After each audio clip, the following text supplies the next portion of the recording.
Welcome again to Studio 14's Overton County Magazine. I'm your host, Jerry Stovall. Overton County Magazine is a show designed to bring our viewers a look at some of the interesting as well as informative people and events occurring in and around Overton County. Some of our stories are videotaped on location, while still others will be brought to you straight from Studio 14. So why don't we all sit back, relax, and thumb through this week's magazine.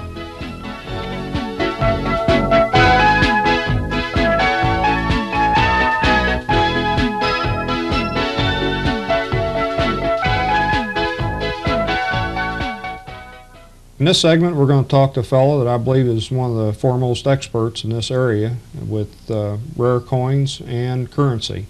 His name is L.G. Puckett. Mr. Puckett, what associations do you belong to? I belong to the American Numismatic Association. That's a tough word for me to say. That's a hard one for me to say. My tongue gets twisted sometimes. And the TNA, which is a Tennessee Numismatic Association. Okay.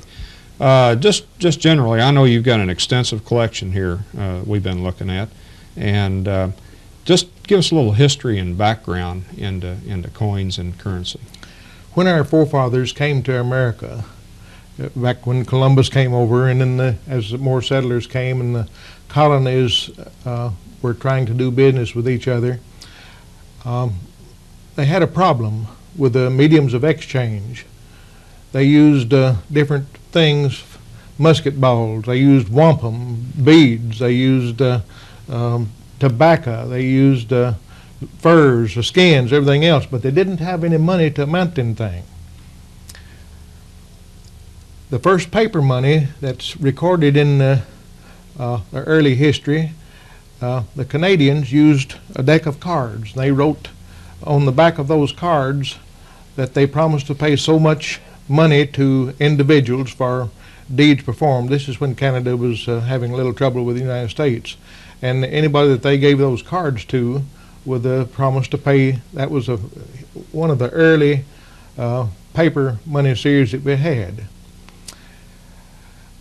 In the early days, the colonies, a lot of the individuals, the more wealthy people in there, minted their own silver coins and copper coins. They had to have some way to back them up. The earliest coin that they all used was a Spanish mill dollar. And that's an example of a dollar. That one is an old one, about 1800, but they all look somewhat alike. You've heard the word 2 bits used in expressions specifying 25 cents.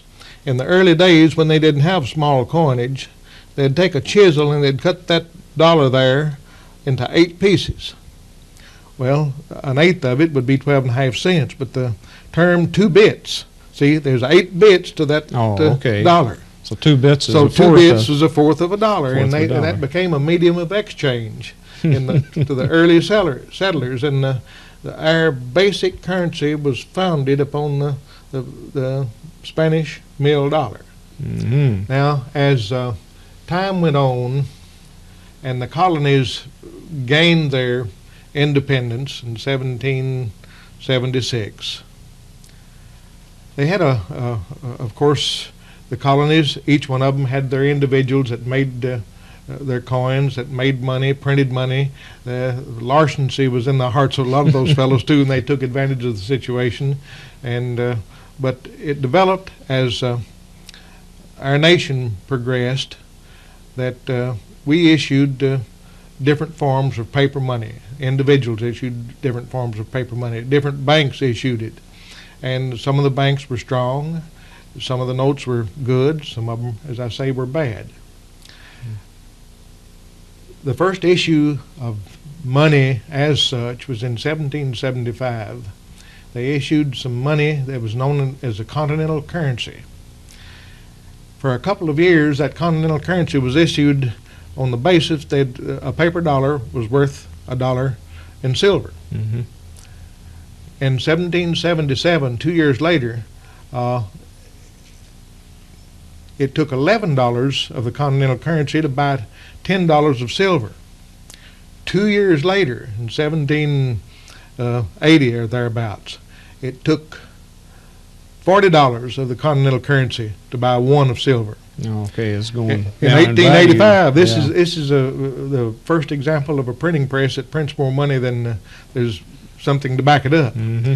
And George Washington made the remark later on after he was elected president that it took a wagon load of currency to buy a wagon load of supplies for his army. And you've heard this old expression, it's not worth a continental. Oh, yeah. All right, this is where it came from. That's where That it continental originated. currency got to be worth took $250 of continental currency to buy 1 of silver.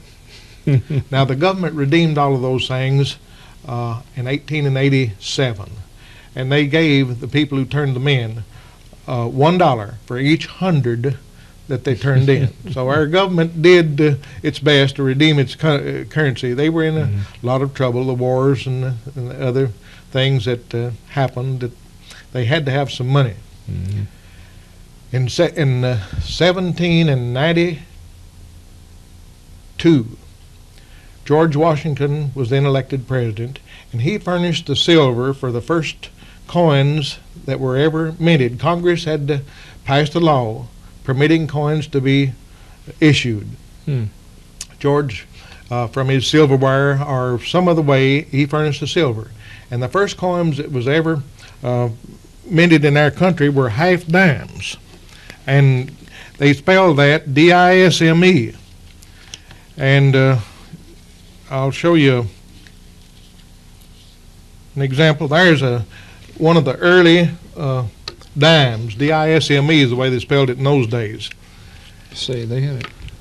Well, I can't get it exactly right. And now. it's said that's called a bust dime.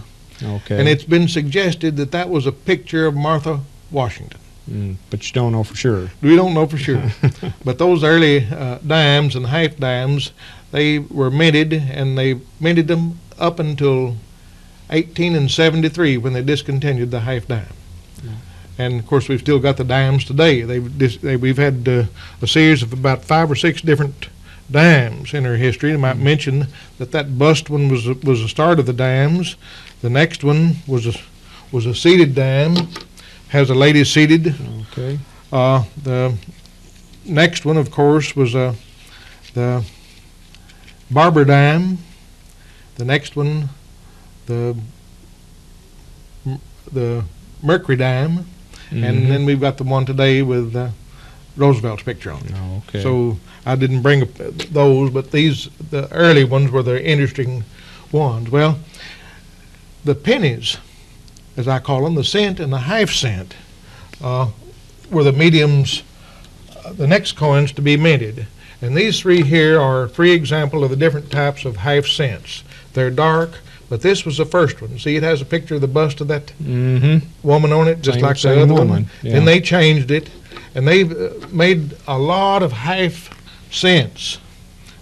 That half cent, I have an idea, about as much as a 50-cent piece would today. Okay, I was going to say it wouldn't be worth much in our society. Pennies really aren't worth much they anymore. quit making them. But under their Coinage Act, and Thomas Jefferson was the one that suggested the making of money on divisible by 10.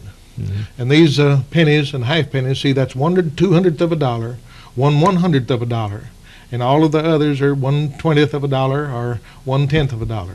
So Thomas Jefferson, a very smart president. Those of you who've ever visited his home up in there in Monticello, I've visited 2 or 3 times. We learned something new every time. So he was later on to be elected president. He was the one that devised the division and the way our coins were made. By the end of 1799, they had made about $10,000 worth of these large cents. A cent about the size of a half dollar then. They tried to put as much copper in it. See, the coin really was supposed to be actually worth its weight in copper. Okay, and copper was The valuable. intrinsic value of the coins that they made in those days were supposed to be worth that amount of metal. Okay. Was copper worth more? Copper was worth more then. Okay. Now, a little bit later on, there was a rare, very rare coin. I don't have one. I've never seen one. But to make that copper cent worth a full cent, they put a tiny bit of silver right in the center of the coin. Oh. They stamped her in there. Mm-hmm.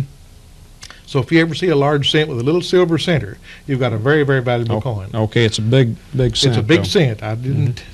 It's about the size of a $50. I won't go to trouble to find it here tonight. But later on, then they started to making $50, and those $50 was really the medium of commerce in those days.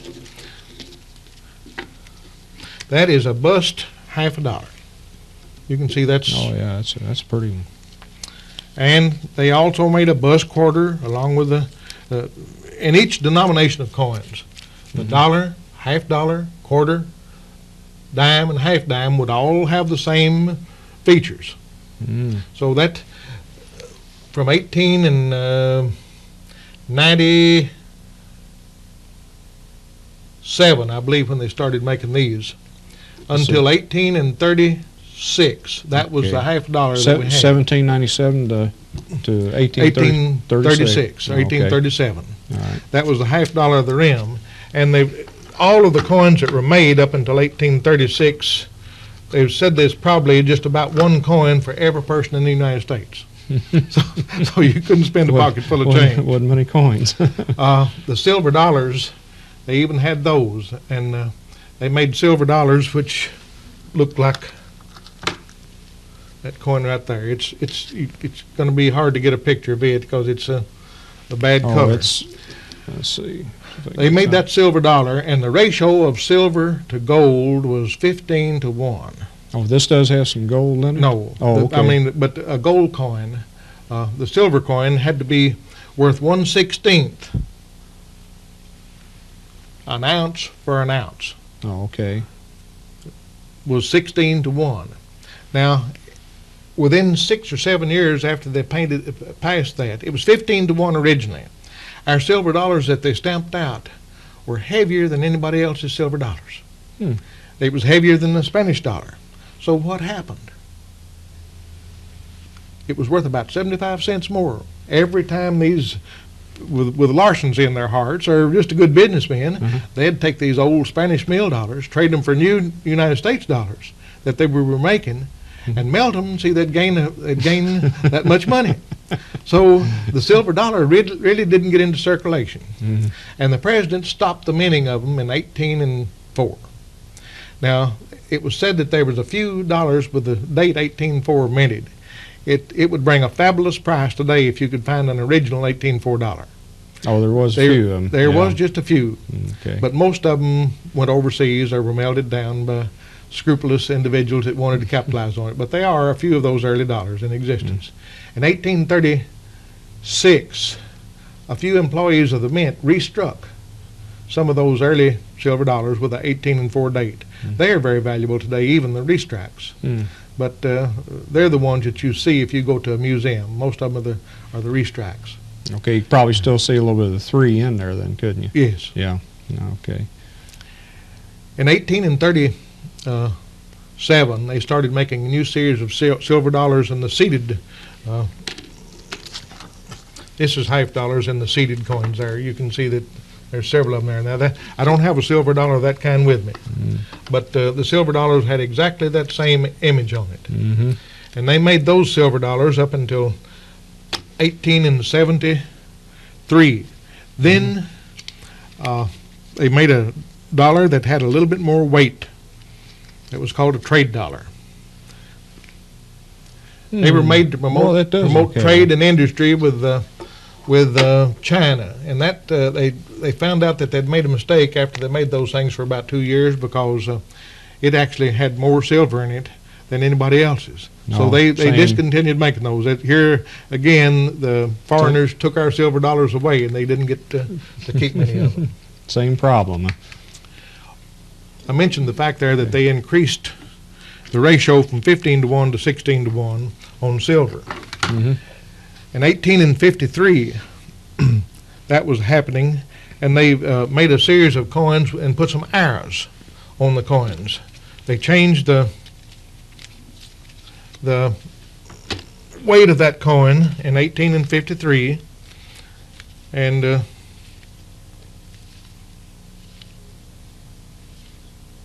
There's one that you've got with the arrows on it. Okay, down All right right. by the date. Right. There's one with no arrows. You can see they didn't have any arrows.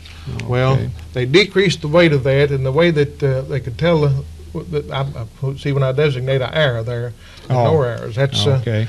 and they did that on Yeah, that's the half dime. just see it's on both sides, isn't it? Yes, they had a little arrow right there across the date. Mm. They had it on the half dime, the quarter, the half, all of them, to show the public they decreased it. Mm. Now, they used, after they put the arrows on there for 1853 and 54, they took the arrow off. In 1873, they put the arrows back on for 2 years again, 73 and 74. They raised the silver content of those coins 1/100th of an ounce. So, but they had the arrows on there for another day, to show that there was a change in the weight of it. Yeah. No, we're darn. Going on up until about 1904, we made silver dollars. Mhm. They had the Silver Act passed, and we made millions and millions of silver dollars, and nobody wanted them. They filled the vaults up to bring it down a little closer to history up there, and they stayed there for years and years in Washington. And when I became a collector in about 1965, I found out that they had those bags up there. And I'd have the Union Bank order a bag of silver dollars for me. I'd get a hold of one of those old silver dollar bags and just tear it open and find all kind of goodies. Really some valuable coins in there because they'd been there for years and years. Yeah. And that day and age, I couldn't afford to keep a bag of silver dollars, 1,000. So I'd pick out maybe 50 out of that bag and keep the goodies and order another bag then when I'd get rid of those, get my money out of them. So I did get quite a lot of valuable coins until they called a halt to it. They did that about 1970, and then we couldn't get any more silver dollars. I went through about 20 bags. How come it is, let me ask you one question here on talking about silver dollars. It seems like every once in a while they'll come up with newly minted silver dollars back in the 20s and through there. You'll see them surface all of a sudden. What's the deal behind that? Where'd they come from? Well, they came out of these bags that they had up there in the these were new ones then. When President Nixon was president. Oh, okay. They came up with a lot of silver dollars like that. This was a Carson City on the rear. That's a Carson City. These were minted in Carson City, Nevada. And they took those bags of coins, which were quite valuable, and President Nixon has a little message, if not, right there it is. Yeah. Well, silver dollar is one of the most valued remainders of our national heritage. Well, the Carson City one was very valuable. Now, we have my A&A that I belong to will take that coin and they will grade it for me. This gets into determining the value of it. And coins are graded in mint state, which means uncirculated. The mint state 60 is just an average just an average new coin. Mint state 63 is a better than average. Mint state 65 is almost perfect. A mint state 70 is mirror-like perfect in every detail. This one I sent to A&A to be graded October the 1st, 86, and it came back with a grade of mint state 63. Mint state 63 on this side, mint state 63 on the reverse, which is a real nice coin. See, it's mirror-like. Oh, okay. Well, this is just a way to show that they do grade the coins, and that makes it more valuable. I might say that I spent about 2 hours going through the lockbox up the banks to get some of these things out because I don't keep these all the time around my business place. I was going to say I had a couple of coins to bring up. I wanted you to look at, and I didn't get by the bank and get mine. So one of these times I need to get them out and let you look at them, though. Now this is that's unusual. I've never seen one like that with the Carson City. Well, I thought that would be interesting. We had some Ike dollars. They made some proof dollars beginning in 1971. That's a 1972 there. They made those for some 5 or 6 years, and they discontinued them. But that is a proof Eisenhower dollar. Oh, it is a proof. And it's a mirror-like coin, and they made them for collectors. They make proof sets. I might say that they've made proof sets since 1936. I didn't have a 36 to bring along because it's more valuable. But here's in 1976, the 200th anniversary proof set. Oh, okay. Oh, yeah, that's you nice. You can see that and on both okay. reverse See the and reverse front. side. That's a good example of that. Each year, the mint makes sets, new coins. See, for collectors who want to order those. Mm-hmm. And any individual that wants to order coins from mint, they can do that. Now, how much more is a proof set than, say, the actual face value of the coins? These run about $12.50. So you can figure out the face value of the coins there is about $1.92 or something like that. Yeah. Okay. You pay for the holder and the making of the proof set. In 1982, they took the dollar out of it. I brought one of those along just to show you that. See, there's no dollar in that anymore. That's a 1982 proof set. A lot of people buy those for their children when they're born, the particular year they're born. Yeah. Every once in a while I have somebody come in and say, can you fix me up a set of coins? I've got a new baby. Or can you fix me up one for my child that was born 15 years ago? In most cases, I can find some of them. Okay, I'll tell you what, we're going to run short of time here. I'd kind of like to get you to show us something about these bills. Now, the one that intrigued me was, I think you call them saddle blankets, which I never knew they existed, and these were just large dollars. Well, beginning in 1862, the government authorized the printing of paper currency. Mm-hmm. The currency was backed by coin. It didn't say silver or gold as such, but you could redeem your paper money for the coins of the United States. Now, the first ones that they printed in 1862, and I happen to have one of those early, that is one of the first bills that was printed. Okay. 1862, a dollar bill. And up until 1862, a great many of the bills that were printed, the Confederate States had some, didn't have anything on the back of them. They were plain. I've got a few of those there if we have time. But in 1862, they started printing nice green backs on them. Okay, they were just one-sided notes before then. Now, that's where the word greenback started. Oh, it was on the back. Well, that's... So when you right. say a fellow, I've got a bundle of greenbacks in my pocket, you know he's talking about money. About 1862, they started putting the green on them.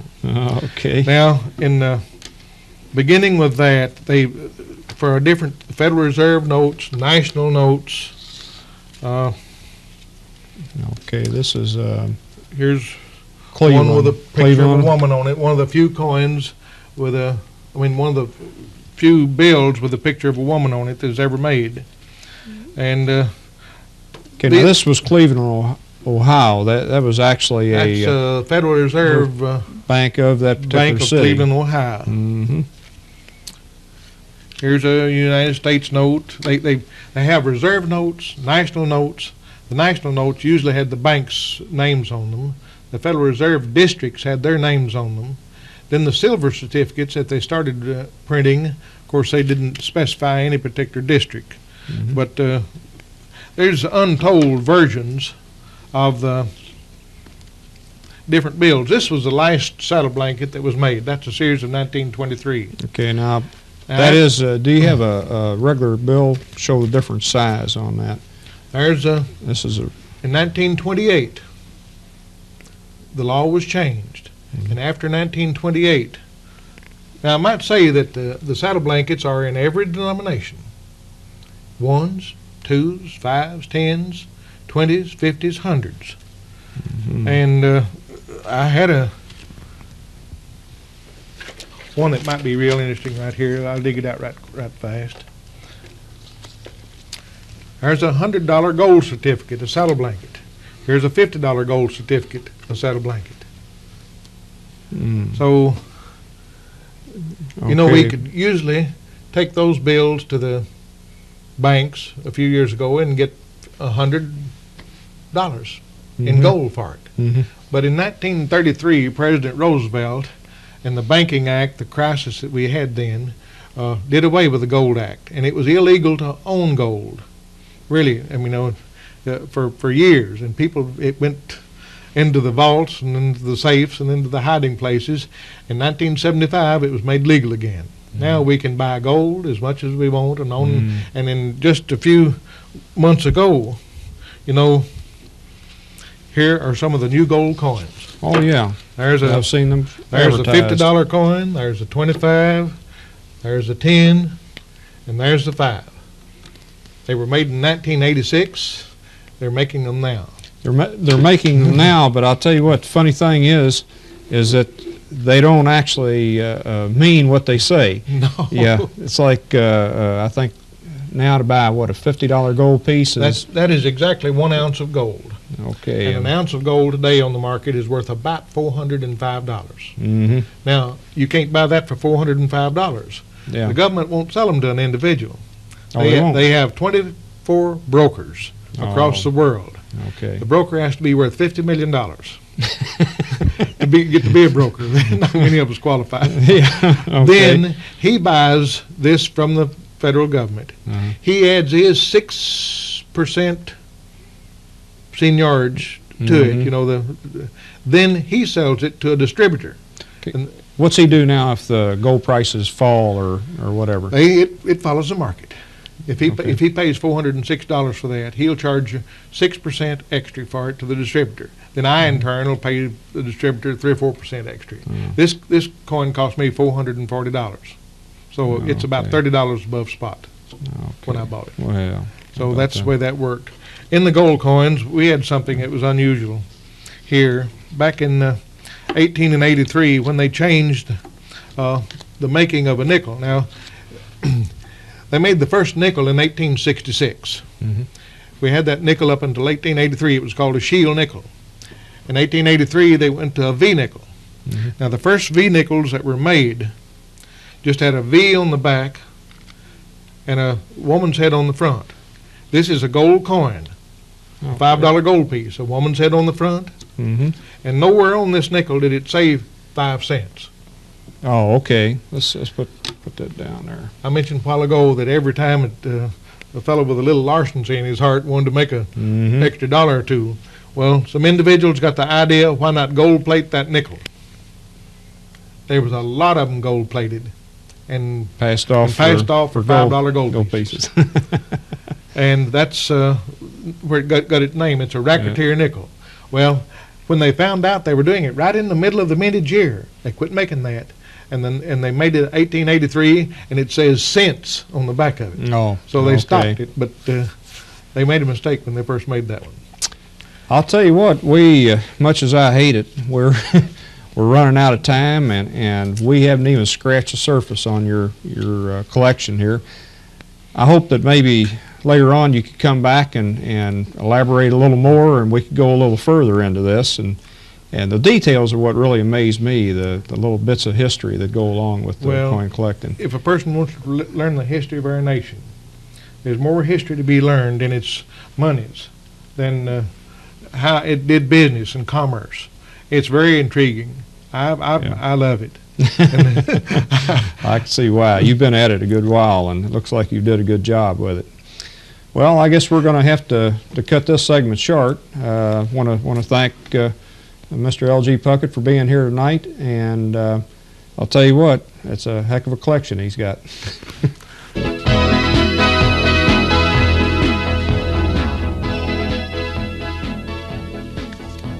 I would like to thank everyone for watching tonight. We hope that you have enjoyed our magazine, and be sure and tune us in next time. We would also like to invite you to send us your comments and ideas for future shows. This is Jerry Stovall saying thank you and good night.